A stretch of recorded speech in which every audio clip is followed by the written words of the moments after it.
کریں۔ کیا قبرستان میں ننگے پاؤں جانا چاہیے؟ کیا قبرستان میں جاتے وقت چپل اتارنے چاہیے؟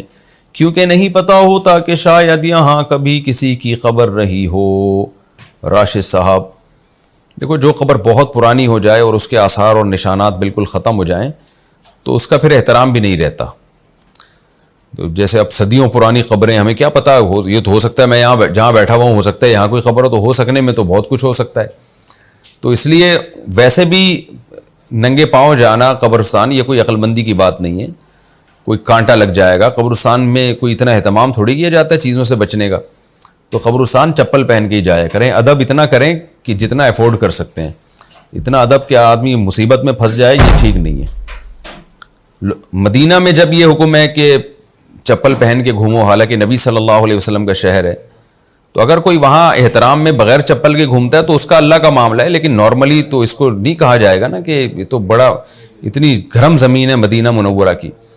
تو اسی طرح قبرستان میں بھی جو ہے نا، چاہے وہ کتنے بڑے بڑے بزرگوں کی قبر ہو، آپ چپل پہن کے ہی جایا کریں۔ نظر اور بند